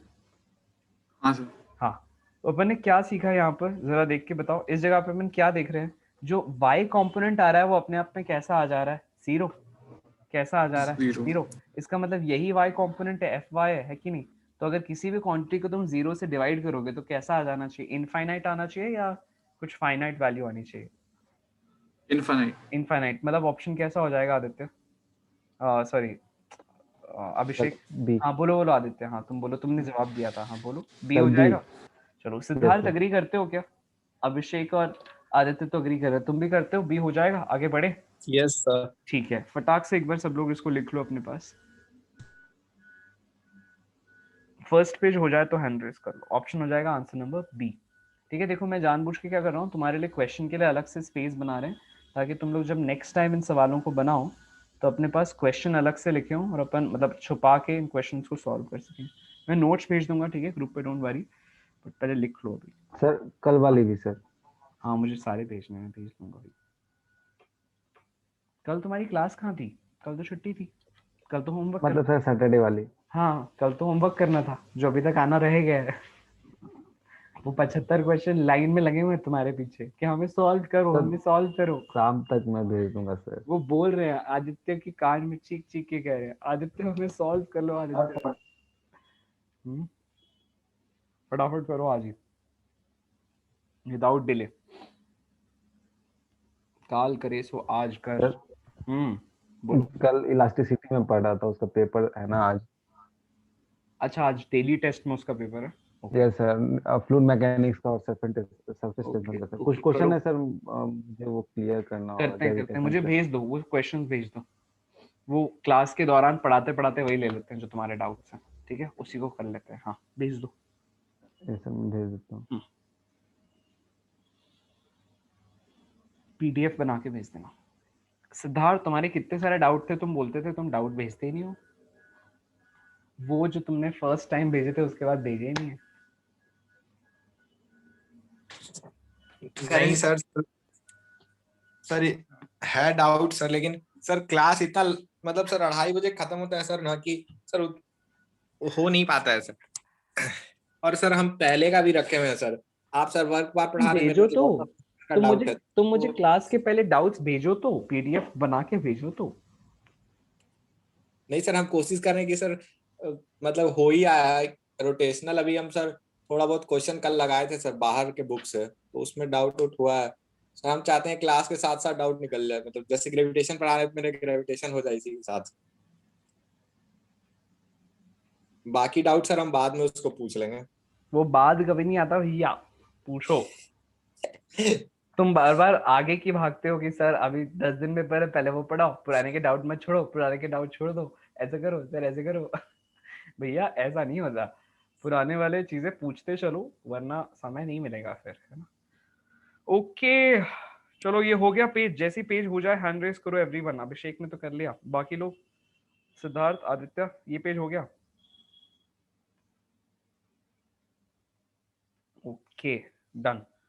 सेकंड पेज लिख लो, जैसे सेकंड पेज हो सर जाए तो मैंने हैंड रेस भेज कर दिया लो। सर भेज दिए? व्हाट्सएप पे। ठीक है, हैंड डाउन कर लो, हैंड डाउन कर लो, जैसे हो जाए हैंड डाउन कर लो सेकंड पेज।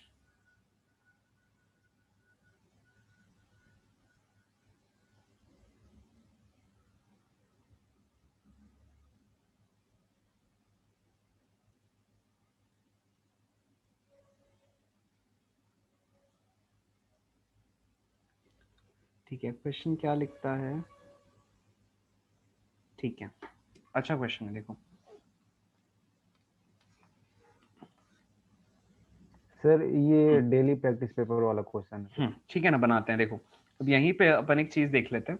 हम एक कॉन्सेप्ट कहते हैं वेरिएशन ऑफ जी। क्या होता है वेरिएशन ऑफ जी? जहां पे जी क्या है? जी है एक्सेलरेशन ड्यू टू ग्रेविटी। तो अब सबसे पहली चीज, अगर कभी भी आप अर्थ को कंसिडर कर रहे हो, ये अर्थ है, ठीक है, अर्थ के सेंटर पर या अर्थ के आप सरफेस पर खड़े हो, ठीक है, यहाँ खड़े हुए हो, अर्थ जिस फोर्स से आपको नीचे खींच रहा है वही क्या है? आपका वेट। सही कह रहा हूं? अगर तुम्हारा मास है, लेट्स से आदित्य, तुम्हारा मास है m, जो अर्थ का मास है वो है कैपिटल M, अर्थ तुम्हें नीचे खींच रहा होगा किसी फोर्स से, वही क्या कहलाएगा? तुम्हारा वेट कहलाएगा कि नहीं? बोलो। Yes sir. अब अगर तुम्हारा वेट अर्थ के द्वारा लगने वाला फोर्स है और अर्थ तुम पर ये फोर्स क्यों लगा रही होगी? बिकॉज तुम दोनों इसी तरह से होगे जैसे यहाँ पर अपन ने बनाया था ये एक्सप्रेशन। ये याद आ रहा है कि नहीं? क्या था ये एक्सप्रेशन? क्या था कि आपके पास कोई भी दो बॉडीज जिनके पास मासेस होता है और उनके बीच में कोई डिस्टेंस होता है तो वो एक दूसरे को अट्रैक्ट करते हैं विद सम फोर्स। तो यहाँ पर तुम्हारे पास जो जी है वो कैसे निकलेगा? सबसे फंडा समझो, अर्थ और ये ब्लॉक एक दूसरे पे फोर्स लगा रहे हैं जो कि ग्रेविटेशन फोर्स के इक्वल है। तो मैं क्या लिख सकता हूँ? G M M. अच्छा, इनके बीच का डिस्टेंस कितना है? तुम्हारी बॉडी, लेट्स से तुम्हारा सेंटर ऑफ मास यहाँ पे है जो कि बहुत छोटे से दूरी पर है, छोटी सी हाइट पर, इसको अपन मान लेते हैं ये नेग्लिजिबल है क्योंकि अर्थ का रेडियस अपने आप में बहुत बड़ा है। सपोज अर्थ का जो रेडियस है वो है कैपिटल आर, तो ऐसे केस में तुम्हारे और अर्थ के बीच का डिस्टेंस कैसा हो गया? Capital R square. तो मैं लिख सकता हूँ नीचे पर कैपिटल आर स्क्वायर। अब यही फोर्स किसके इक्वल है? तुम्हारे वेट के इक्वल है। और वेट कैसा होता है? mg के इक्वल, तुम्हारा mass into acceleration due to gravity. तो ये जो फंडा दे रहा है ये हमें क्या सिखा रहा है? इक्वेशन क्या दे रहा है हमें? ये m और m कट गया तो हमारे पास क्या आया? gm, मतलब capital gm is equal to small g into R square. ये क्या बता रहा है? अगर किसी प्लैनेट के लिए तुम्हें मास पता हो, किसी प्लैनेट के लिए अगर तुम्हें मास पता हो, किसी प्लैनेट के सरफेस पर एक्सेलरेशन ड्यू टू ग्रेविटी पता हो, लिखो किसी प्लैनेट के सरफेस पर एक्सेलरेशन ड्यू टू ग्रेविटी पता हो,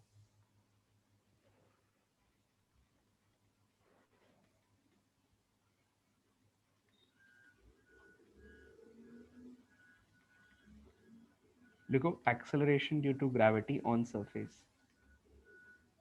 ऑन सरफेस, और उस प्लैनेट का रेडियस पता हो, तो ये एक रिलेशन है, ये एक रिलेशन है जो acceleration due to gravity, radius उस प्लैनेट के मास को जोड़ता है। अब जो हमने यहाँ लिखा है ये ग्रेविटेशन कांस्टेंट है जिसका भी सिद्धार्थ ने उस दिन वैल्यू बताया था। कितना होता है सिद्धार्थ? सिखाओ सबको। 6.67 into something something 10 to the power minus 11. 10 to the power minus 11 unit क्या होता है? Sir newton square, metre kg square, ऐसा कुछ। अब अपन ने सपोज यूनिट्स निकाल लिए, वैल्यूज निकाल लिए, सब कर लिया, लेकिन इसका मतलब समझो। मतलब क्या है भैया जी? इसका मतलब ये है कि अपन F इज इक्वल टू क्या लिख सकते हैं? G R square by M, G R square by M. ये वैल्यू क्योंकि G कांस्टेंट है तो हम क्या कह सकते हैं? फॉर एनी प्लैनेट, इसको अपने पास ऐसे नोट लिख लो, किसी भी प्लैनेट के लिए, फॉर एनी प्लैनेट। हाँ बोलो आदित्य, क्या लिख सकते हो? सिद्धार्थ क्या लिख सकते हो? For any planet G R, या क्या लिख सकते हो अगर ये कांस्टेंट है? If this value is a constant always, तो मैं क्या लिख सकता हूँ? G is proportional to m by r square. लिख सकते हैं ऐसा? हाँ या ना?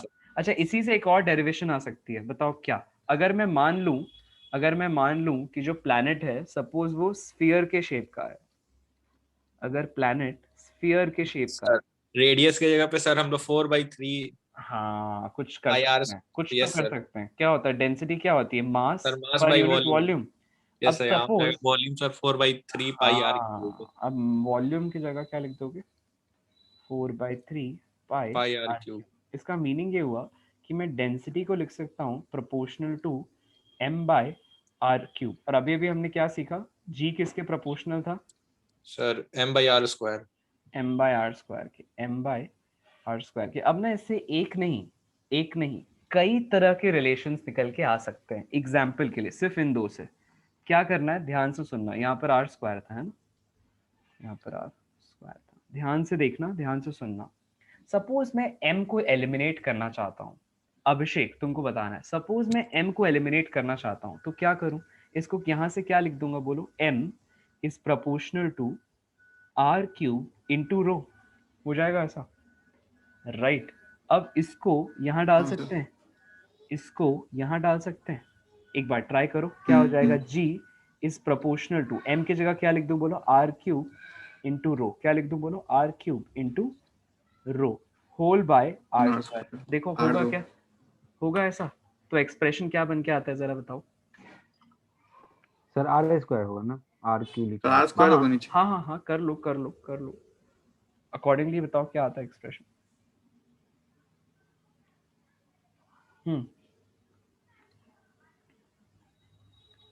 बोलो Abhishek. Sir R rho. R rho क्या है इसका मतलब कि अगर मुझे कभी दो प्लैनेट्स के लिए रेडियस और उसकी डेंसिटी दी जाए तो उनका एक्सेलरेशन ड्यू टू ग्रेविटी किस पे डिपेंड कर रहा है, उनके डायरेक्ट प्रोडक्ट पे। हो रही है बात क्लियर? अब थोड़ा सा सवाल को और ट्विस्ट देते हैं। मैं कहता हूं तुमको मास और डेंसिटी पे रिलेशन निकालना है, कैसे निकालोगे? बोलो अभिषेक, क्या लिख दें यहां से? डेंसिटी इज इक्वल टू क्या लिखें बोलो? प्रोपोर्शनल टू, या फिर लेट्स से यहाँ से आर को क्या लिख सकते हैं? एक बार आदित्य तुम बोलो। यहाँ से मैं क्या लिख सकता हूँ? R cube is proportional to M by rho. अरे भैया इसके नीचे ले जाओ, है ना? आदित्य तुमको करना है। Aditya yes sir. क्या हो जाएगा बोलो? R cube is proportional to M by rho, rho, है ना? ये अभी एक रिलेशन आ गया। दो रिलेशन यहाँ से, एक रिलेशन पहले ही था जी का, दूसरा अपन ने निकाल लिया। अब मैं क्या बोल रहा हूँ, तुमको एम और रो का इस पे डिपेंडेंस लेके आना है कि जी कैसे एम और रो पे डिपेंड कर रहा है। जी कैसे एम और रो पे डिपेंड कर रहा है ये बताना है। रो आर पे तो निकल गया, जी था पहले, एम और आर का फंक्शन समझ में आ गया। फिर अब हमने सेकेंड केस में बनाया जी को आर और रो का फंक्शन। अब एम और रो का फंक्शन बनाना है। हाँ क्या करोगे? अब मुझे आर को एलिमिनेट करना है, बेसिकली इसका ये मतलब है। तो यहां से अगली इक्वेशन क्या आ जाती है बोलो? इस जगह बोलो अगली इक्वेशन क्या लिख दूं? आर इज प्रोपोर्शनल टू, दोनों तरफ क्या ले लेता हूँ? Cube root. ऐसा हो जाएगा कि नहीं? देखो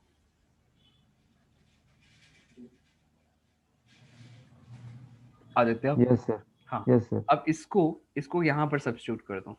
आर को एलिमिनेट करना है अपन को। आर को क्या करना है? एलिमिनेट करना है, हटा देना है वहां से। चलो क्या हो एम जाएगा? By rho. G is proportional to, हाँ बोलो, G is proportional to M by R का स्क्वायर। अब आर का स्क्वायर की जगह क्या लिख जाओगे? इसका स्क्वायर लिख दोगे। आर को Yes, sir. पूरी तरह से देखो, प्रोपोर्शनैलिटी की खासियत ये होती है कि तुम प्रोपोर्शनैलिटी का जब खेल खेल रहे होते हो तो आरएचएस को एलएचएस से डायरेक्टली रिप्लेस कर सकते हो बिना कोई कांस्टेंट वांस्टेंट को कंसिडर किए। तो अब यहाँ नीचे क्या आ जाएगा? एम बाय रो का होल स्क्वायर के पहले क्या है? नीचे क्यूब, तो 1/क्यूब का होल स्क्वायर, और उसको क्या लिख सकते हो? 2/3 हो जाएगा। आर की जगह क्या आ जाएगा? 1, जो भी लिखा हुआ उसका पावर 1/3 और ऊपर क्या रहेगा? स्क्वायर। ऐसा तो कैसा हो जाएगा? 2/3। पूरा क्लियर? Yes, sir. यहाँ से क्या बनेगी इक्वेशन बोलो? क्या बनेगी? Therefore G is proportional to M by M का पावर 2/3, और इसके नीचे क्या आ गया? नीचे रो का पावर 2/3, तो ऊपर चला जाएगा रो का पावर 2/3। ऐसे ही होगा कि नहीं? फिर क्या बनेगा? जी, हाँ बोलो, G is proportional to M का पावर 1 माइनस 2/3, ऊपर जाएगा कि नहीं ये पावर? बोलो। Yes, sir. हाँ क्या हो जाएगा? 1/3 ऐसा, होल इनटू जी का पावर 2/3। हो रहा है क्या क्लियर? देखो समझाओ सबको एक बार अगर क्लियर हो गया तो। पहले तुम बताओ तुमको क्लियर हुआ कि नहीं? अरे जी क्यों लिख दिया मैंने? रो हो गया क्लियर? बोलो बोलो। एक मिनट सर। हाँ यस सर, क्लियर। अब समझाओ सबको हमने क्या किया इस अभी इतनी देर तक। हम क्या क्यों कर रहे थे सब? What were we doing? हम क्या निकाल रहे हैं? हम जी का किस किस पे डिपेंडेंस निकाल चुके हैं, समझाओ। सर सबसे एक पहले रो हमने पे। क्या किया? सबसे पहला काम क्या किया? सबसे पहला काम था एक जनरल प्लैनेट के लिए, if G represents the acceleration due to gravity at the surface, तो हमने कहा कि वो उसके मास और रेडियस पर इस तरह से डिपेंड करता है। ठीक है, फिर हमने कहा कि अब मैं देखना चाहता हूँ कि डेंसिटी का क्या रोल है इस पूरी स्थिति में, तो हमने डेंसिटी का फॉर्मूला लिखा। हाँ बोलते जाओ अब तुम।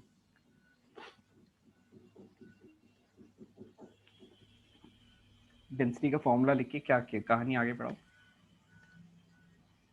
बोलो बोलो बंधु, फटाफट बोलो। सर हाँ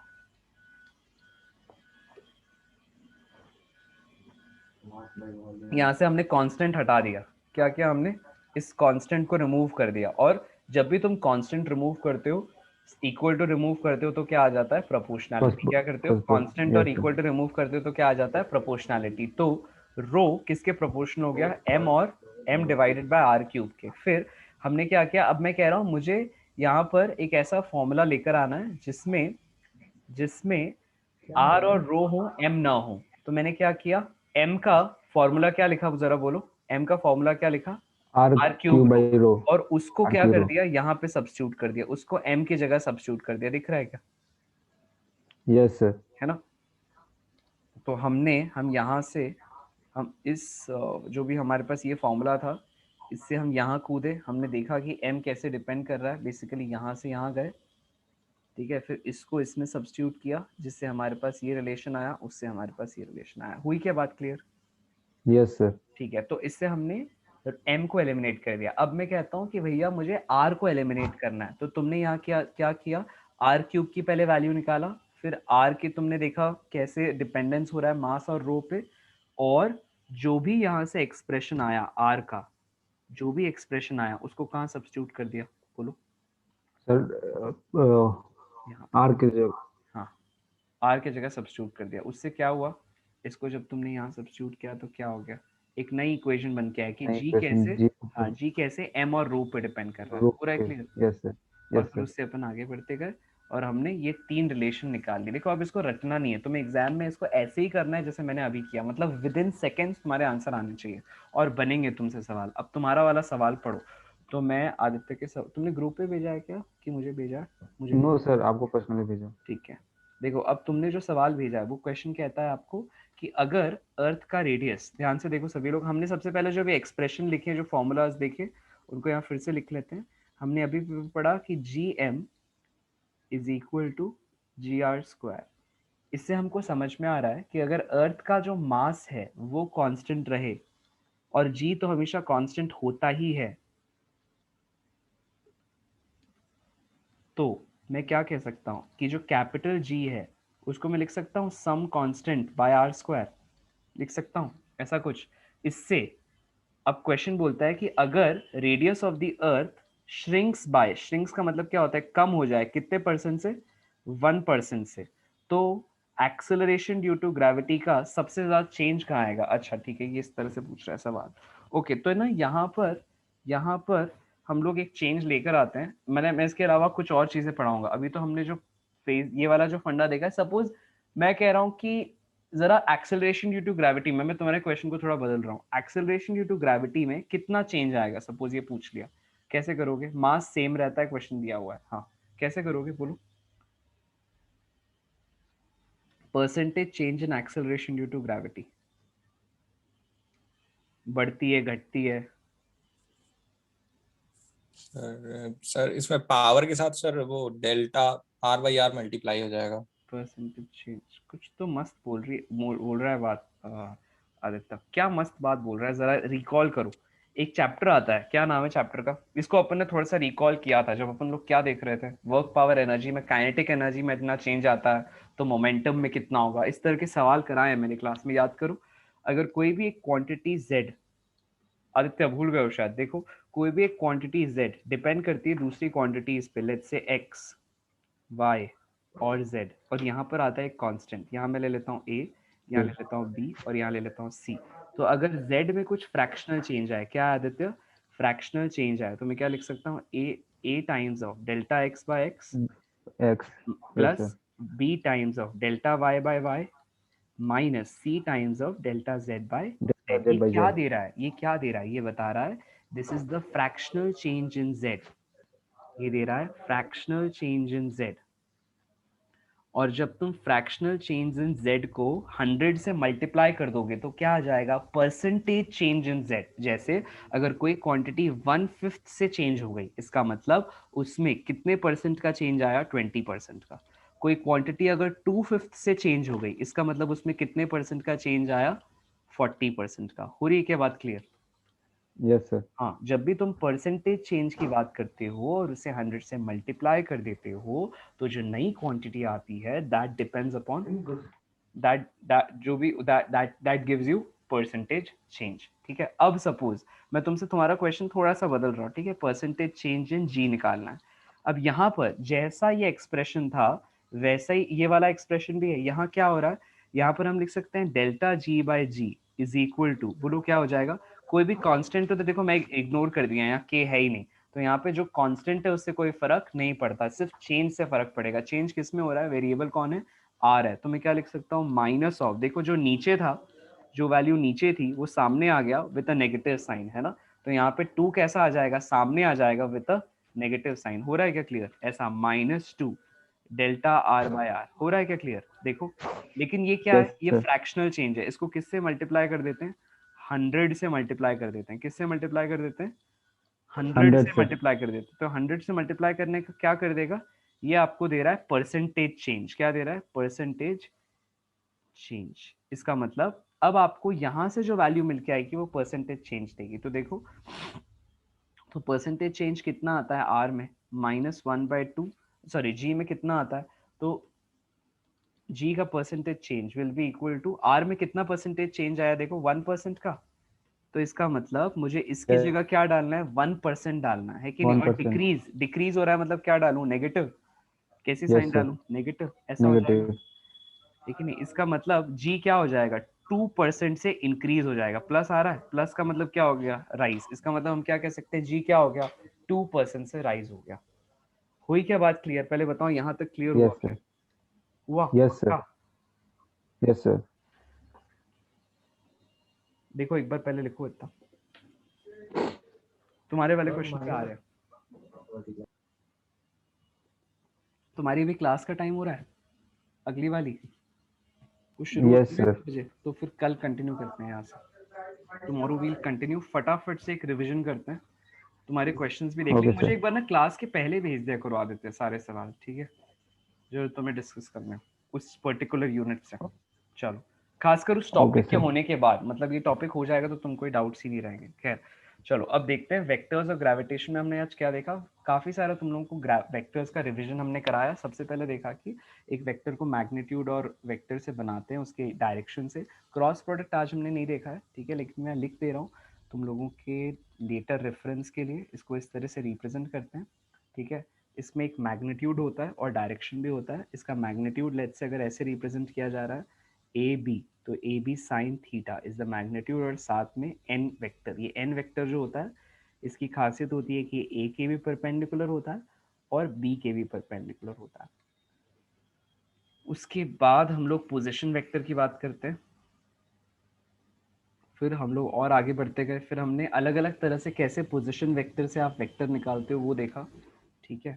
फिर हम लोग और आगे बढ़ते चले गए, ग्रेविटेशन के कॉन्सेप्ट को समझा, ठीक है, उसके ऊपर कुछ सिंपल सिंपल से सवाल लगाए, ठीक है। ये बहुत ही इंपॉर्टेंट सवाल थे, जो छोटी छोटी गलतियां थी उससे अपन को सीखना है, अपन ये कह रहे हैं, ठीक है।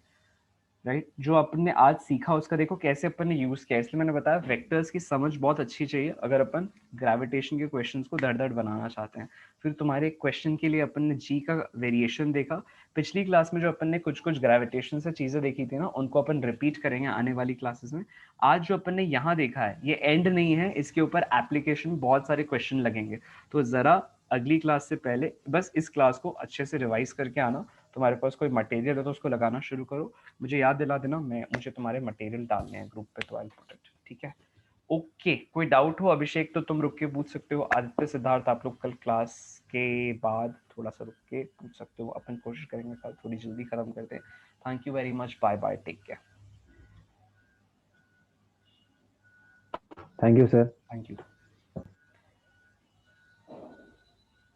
हाँ अभिषेक, कुछ पूछना हो, एनीथिंग जो आज नहीं आया समझ में, एनीथिंग? हाँ बोलो। आवाज क्लियर नहीं आ रही है, नेटवर्क सर तुम्हारे एंड पे ऐसा लग रहा है नेटवर्क एरर है। घर पे कौन सा वाईफाई या कौन सा कुछ यूज करो, कुछ उसका अपन इंतजाम कर सकते हैं क्या, चेंज कर सकते हैं क्या?